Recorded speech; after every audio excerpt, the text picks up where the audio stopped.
Ya, assalamualaikum warahmatullahi wabarakatuh. Kembali jumpa dengan saya di dunia ngulik seputar tutorial mikrotik. Kali ini saya akan mengimplementasikan atau mencoba setting mikrotik dengan load balancing dengan PCC ya, dan recursive gateway.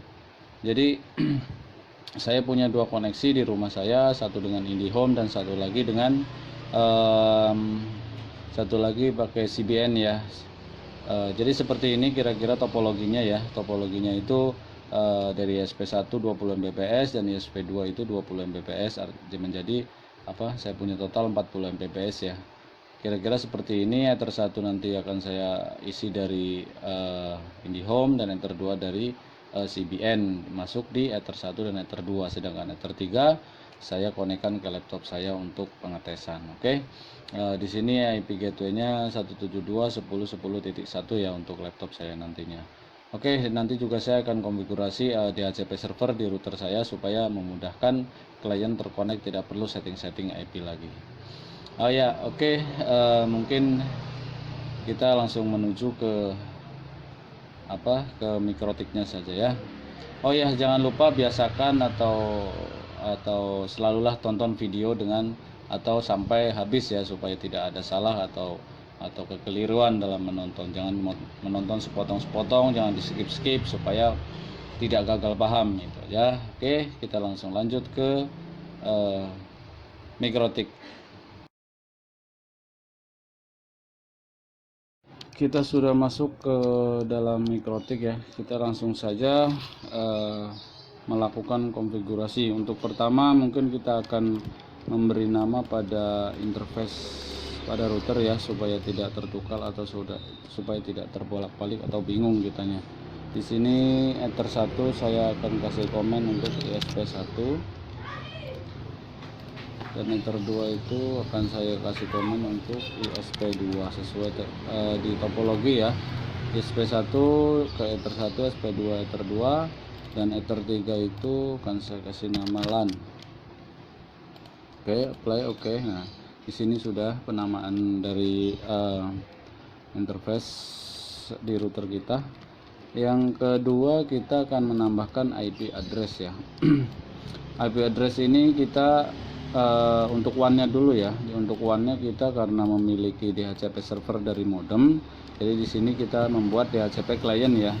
DHCP client di sini di Ether 1 dari ESP1 kita pilih ya, add default route-nya tidak perlu ditambah, maksudnya kita pilih 0 saja supaya nanti kita bisa tambah manual. Oke, untuk ESP1 sudah bound nih, mendapatkan 1.2 IP-nya. Untuk interface 2 yang mengarah ke ESP2 juga kita pilih dengan setting yang sama ya. Default route-nya kita no, apply, lalu oke. Masih searching. Nah, di sini sudah bound juga, IP-nya 2.2 sesuai di topologi ya. Ether 1 1 poin sekian, Ether 2 2 poin sekian, yang kita dapatnya 0.2 semua. Oke, di sisi IP sudah di WAN-nya ya, kita akan menambahkan IP LAN. Di sini kita masuk IP address. Kita akan menambahkan IP LAN pada Ether 3. IP-nya saya akan membuat 172.10.10.1/24. Kita pilih Ethernya Ether 3. Jadi sorry, di sini ada miss, di sini ada titik, kita buang. Oke. Nah, sudah selesai. Kita akan membuat DHCP client untuk LAN-nya supaya mudah dan gampang ya, otomatis nanti IP-nya. Jadi kita pilih DHCP setup, kita pilih Ether 3, kita pilih next dan next saja sampai sukses. Nah, ini sudah successful. Oke, untuk selanjutnya kita akan membuat NAT ya untuk klien ya. Jadi di masing-masing ISP kita buatkan NAT supaya kliennya bisa internetan dengan dua jalur yang ada. Saya ulang ya, pilih IP firewall, terus di sini kita klik tab NAT ya, kita plus, kita pilih generalnya source NAT, out interface nya kita pilih Ether 1, actionnya kita pilih masquerade. Ether 1 adalah ISP1, jadi ini jalur ISP1. Kita bikin lagi satu lagi dengan konfigurasi yang sama, bedanya adalah di out interface-nya kita pilih Ether 2 untuk ISP2, actionnya masquerade. Oke. Nah, NAT-nya sudah kita buat. Selanjutnya kita akan masuk ke konfigurasi Mangle. Di Mangle ini ada beberapa settingan ya, yaitu accept connection-nya, terus PCC-nya, terus MAC routing, MAC connection. Jadi di sini semua ya. Kita mulai, yang pertama kita akan menambahkan accept untuk IP yang ada di router kita. Kita pilih ya generalnya itu pre-routing, destination address-nya itu IP yang menuju kelasnya di IP kelas si ISP1 poin sekian ya, ini networknya yang dimasukkan. Destination address IP kelasnya ISP1, actionnya adalah accept ya, actionnya accept. Kita tambah lagi untuk ISP2 pre-routing, destination addressnya IP kelas punya ISP2 0/24, networknya yang kita tambah. Kita langsung ke actionnya accept, apply, oke. Dan untuk LAN-nya juga kita harus tambah IP di sini sama ya, destination addressnya, tapi IP LAN kita 172.10.10.0/24 ya. Actionnya accept ya. Oke. Ketiga IP ini sudah kita tambah. Catatan ya, nanti kalau di router teman-teman memiliki banyak IP LAN, tidak cuma satu, berarti ditambah semua ya IP-nya seperti ini. Konfigurasinya sama, cuma IP-nya yang nantinya berbeda ya. Tambah semua. Fungsi dari rule ini adalah membypass ya. Jadi nanti IP-IP yang sudah kita tulis di sini tidak akan melewati PCC, tidak akan dilewatkan PCC. Jadi secara langsung nanti ya. Oke, di bypass PCC-nya oleh rule accept ini. Selanjutnya kita akan membuat MAC connection ya, menandai koneksi dari masing-masing ISP. Langsung saja kita plus. Di sini chain-nya adalah pre-routing, in interface-nya adalah interface yang menuju ke ISP1. Oke. Terus action-nya kita pilih MAC connection. Nah, connection MAC-nya kita kasih nama. Misalnya di sini saya kasih nama ISP1 ya, untuk jalur ISP1. Seperti itu, paksa biarkan saja default. Nah, terus yang kedua untuk ISP2-nya, pre-routing in interface-nya kita ganti ke Ether 2 yang ISP2. MAC connection MAC-nya adalah ISP2. Apply, oke. Nah, di sini MAC connection-nya sudah kita buat. Selanjutnya kita akan membuat PCC config-nya ya. PCC config di sini kita klik plus kembali di tab general. Chain-nya pre-routing, in interface-nya itu interface yang menuju LAN. Oke. In interface-nya yang menuju LAN, masuk ke tab advance. Oke. Nah, di sini peer connection classifier ya. Di sini kita isikan yang source address ya. Baud address ya. Di sisi classifiernya ya. Classifiernya kita pilih baud address, terus di denominatornya kita isi 2 sesuai ISP kita ada berapa yang masuk atau berapa ISP yang akan kita load balance ya. Di sini contoh saya menggunakan 2 ISP. Nah, di sisi remindernya itu adalah 1. Jadi koneksi yang pertama kita isikan 0 tapi ya remindernya 0. Terus kita klik lanjut ke action. Kita lanjut ke action ya. Actionnya kita pilih MAC connection. MAC connection. Oke, di sini MAC connection. Nah, di MAC connection ini kita pilih ke ISP1 karena itu nanti akan jadi PCC untuk ISP1. Kita ulangi sekali lagi untuk interface 2. Di sininya pre-routing, terus di interface-nya adalah interface yang menuju yang dari LAN, yang ke LAN maksud saya.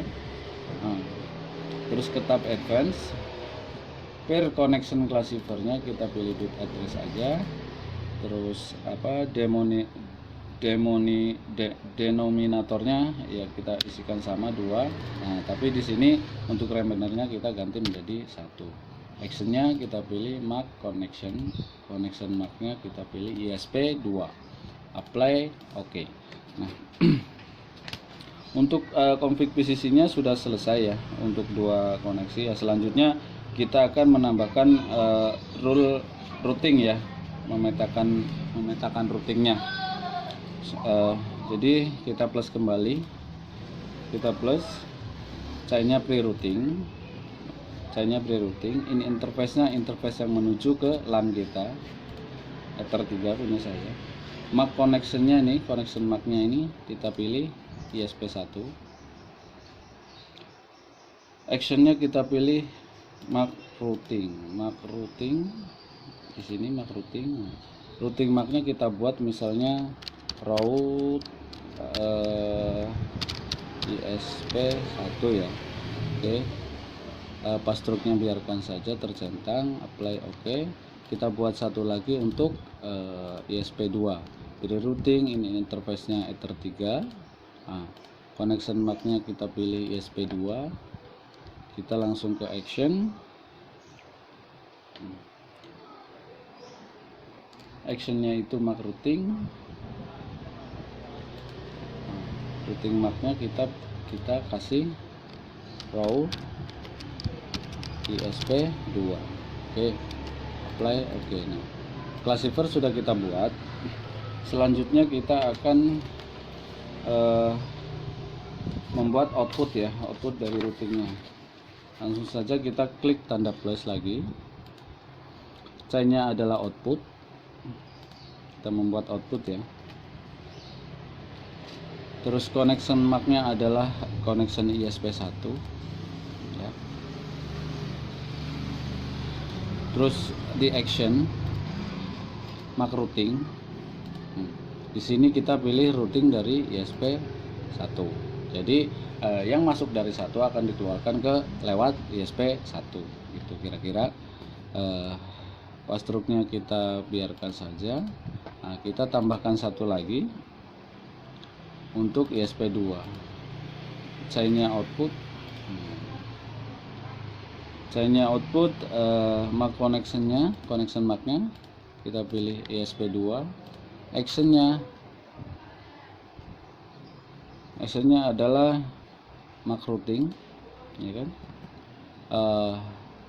New routing MAC-nya keluar dari route ISP2, apply, oke.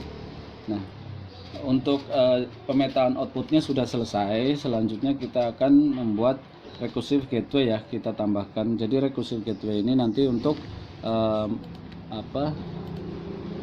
mengontrol atau membuat supaya failover berjalan dengan baik nantinya. Karena kalau kita tidak bikin recursive gateway, nanti internetnya mati tapi modemnya masih nyala misalnya, tetap nanti dia tidak akan berpindah ke jalur yang kedua karena dianggap dia masih menyala, karena dia bisa ngeping ke gateway-nya, yaitu misalnya ISP1 1.1 atau ISP2 2.1 ya, dan sebaliknya. Jadi kalau dianggap modem nyala, satu bisa diping, dia tidak akan pindah, padahal secara internet sudah mati. Jadi tetap dia akan stay di koneksi yang pertama ISP1. Nah, klien pasti akan mati internetnya, tidak berpindah. Oke, langsung saja kita akan klik tambah di sini. Untuk destination address-nya kita biarkan saja, dan untuk gateway-nya kita di sini saya akan menggunakan DNS Google ya untuk cek pingnya ya. Di sini cek pingnya kita isi, target scope-nya kita isi ya. Di sini target scope kita 30. Oke. Dan routing MAC-nya kita isi di sini. ISP1. Jadi di sini keterangannya ISP1 akan ngecek ke 88, jika putus akan dilempar ke ISP2 nantinya, kurang lebih seperti itu. Play. Oke, kita buat satu lagi untuk ISP2. ISP2 nya masih sama, gateway nya saya akan menggunakan 1.1.1.1, cek gateway nya ping, target scope nya 30, terus routing MAC nya saya akan arahkan ke ISP2. Jadi ISP2 akan ngeping ke 111 untuk ngecek internetnya ya, tersedia atau tidak. Oke, selanjutnya kita buat lagi untuk rekursifnya ya. Rekursifnya ini kita plus. Nah, destination addressnya sekarang kita masuk ke untuk ISP1, destinasinya ke sini ke IP Google public, ini ya DNS ya. Nah, gateway-nya dia harus dimasukkan yang satu punya. Oke. Nah, sini scope-nya kan 30. Nah, tadi yang satu ini yang sudah kita tambah ini, yang gateway ke 88, target scope-nya udah kita isi 30 ya, sesuai ini. Oke. Kita apply dan IP-nya ini ya. Kita apply, kita oke, yang lain biarkan saja. Nah, terus kita tambah lagi untuk ISP2 nya ya. ISP2 itu menggunakan 1.1.1.1, gateway-nya ke 192.168.2.1 ya. Gateway-nya, yang lain biarkan saja. Kita apply, kita oke. Nah, ini sudah kita buat untuk rekursifnya. Di sini sudah bisa terbaca ya. 888 rekursif via 1.1 di ether 1 ini adalah ISP1 ya, routing MAC-nya kelihatan di sini. Dan 111 rekursif itu 192.168.2.1 di ether 2, artinya ini adalah ISP2 dan di routing MAC-nya sudah sesuai. Kita tambahkan satu lagi ya untuk file over ya. Di sini file overnya kita tambahkan. Jadi destination address-nya itu biarkan saja, tidak usah dirubah. Gateway-nya kita masukkan ke IP ISP1. Jadi 192.168.1.1. Terus di sini gateway ping-nya nggak usah, kita rubah distance-nya ya menjadi 2. Dan routing MAC-nya itu kita isi ISP2, routing MAC-nya di sini. ISP2 ini akan di backup sama 2, begitu maksudnya ya. ISP1 akan di backup ISP2 gitu maksudnya. Oke, play. Oke, kita buat lagi untuk yang ISP2. Ininya sama 0.0.0/0, gateway-nya kita masukkan IP dari ISP2. Oke. Di sini distance-nya kita bikin 2, routing MAC-nya kita kasih routing MAC 1. Jadi 2 akan di backup oleh 1, begitu kira-kira. Apply, oke. Nah, di sini selanjutnya kita akan menyeting DNS ya. IP DNS kita akan masukkan di luar yang memang sudah ada dari otomatis dari DHCP tadi. Oke, dan akan saya jadikan sebagai DNS ya, IP tadi itu. Nah, allow remote request-nya kita centang. Apa fungsinya? Supaya ketika DNS di ISP berganti, kita nggak perlu ganti DNS yang ada di bawah di klien kita, jadi bisa menggunakan DNS yang ada di IP router itu. Apply, oke. Nah, di sini kita akan coba ping ke Google ya. Ya, ping sudah berjalan, artinya router sudah bisa terkonek dengan internet dengan baik ya, dengan ping sudah berjalan. Selanjutnya kita akan coba pengetesan ya di klien ya. Jadi di klien kita coba bikin supaya lebih simpel ya. Di sini sudah dibikin DHCP server di ether 3 ya, tadi DHCP servernya sudah dibuat. Kita akan setting supaya laptop kita bisa menerima DHCP ya, karena ini di sini saya masih manual, belum saya rubah. Coba properties, terus versi 4. Nah, ini manual, saya akan otomatiskan. Close. Nah, ini sudah dapat ya IP-nya ya. Kita coba lihat di sini detail. Nah, di sini IP-nya sudah mendapat ya, sesuai yang kita sudah mendapatkan, sesuai yang kita setting tadi ya di lokal ya. Saya mendapat IP 254 ya. Oke. Oke guys, teman-teman ngulik, kita masuk ke tahap pengetesan ya untuk PCC-nya yang sudah kita selesai kita setup tadi. Nah sekarang kita coba untuk tes hasilnya ya. Kita coba akan speed test dulu di sini. Oke, ditunggu sebentar. Kita akan coba speed test.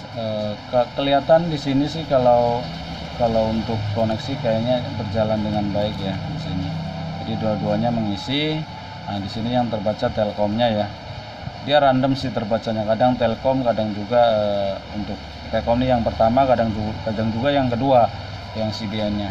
Oke, kita langsung tes saja. Servernya masih asal dulu. Kita coba tes. Coba kita lihat. Ya, bisa kita lihat pingnya sudah berjalan 2 milisecond. Nah, di sini sudah terlihat ya teman-teman 41, sedangkan kan saya untuk satu koneksi saya mempunyai sekitar 20 sekian lagi atu. Di sini udah kelihatan nih di SW1 jalan 21, di sini juga jalan sekitar 20-an ya untuk uploadnya, dan downloadnya bisa terlihat ya sekitar 19 di sini yang berjalan. Jadi di sini kita bisa lihat di Ether 1 sekitar 21 ya. 14. Nah, di sini nih tidak jalan nih, sepertinya upload di sisi IndiHome sedang bermasalah. Dia tidak bisa boost ya. Atau kita coba ulangi sekali lagi ya dengan server yang berbeda. Mungkin ke server Telkom kali ya. Kita coba cari Telkom, Telekomunikasi Indonesia. Kita tes kembali. Bismillah. Downloadnya coba kita, pingnya lebih besar ya, di angka 8, tadi di angka 2. Nah di sini kelihatan downloadnya jalan keduanya ya. Ini jalan. Oke. Fix ya 20 Mbps dikali 2 jadi dapatnya 40. Alhamdulillah bisa double ya. Tapi saya bukan mengharapkan ini sih biasanya. Tapi karena lebih ke balance ya. Nah ini di sini jalan nih, dua-duanya mengisi. Tapi uploadnya si IndiHome dia lebih kecil ya, sekitar di bawah 10 lah. Kalau CBN lebih besar, pure dia 20 Mbps uploadnya. Nah, kelihatan sudah hasilnya. Downloadnya 40, jadi 20 jadi 40. Alhamdulillah. Biasanya nggak seperti ini ya.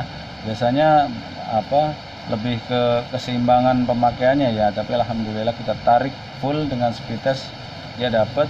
Terus uploadnya 27 tadi terbaca di sini di Ether 2 ISP2 itu sekitar 20. Di atas di Ether 1 itu di ISP1 sekitar 7, 9 maksimal 10 lah. Jadi seginilah yang saya dapat ya, 27 Mbps. Jadi sampai sini mungkin sudah selesai ya tahap pengetesan untuk load balance-nya ya, dan alhamdulillah berjalan dengan baik, sukses ya. Dengan tidak sengaja pun menggabung, karena saya pun tidak mengharap menggabung, maksud bukan tidak mengharap, tidak mengharapkan untuk menggabung juga ya.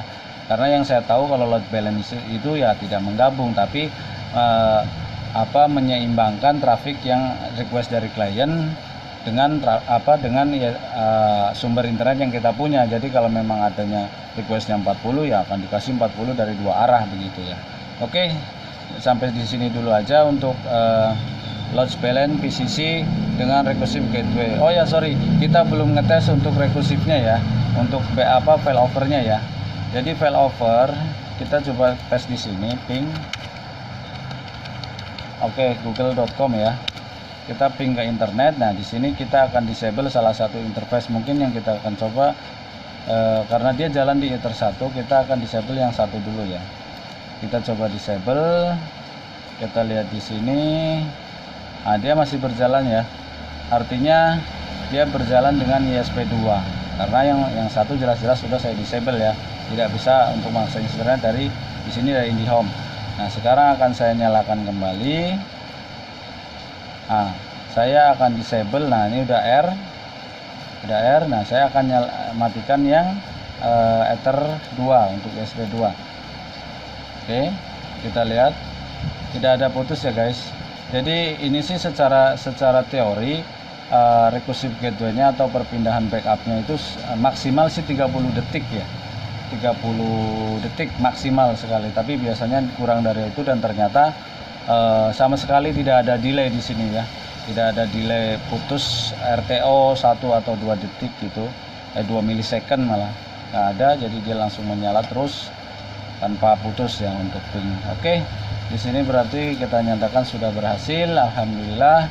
Dan sekian mungkin video kali ini di tutorial load balancing PCC dengan recursive gateway dari dunia ngulik.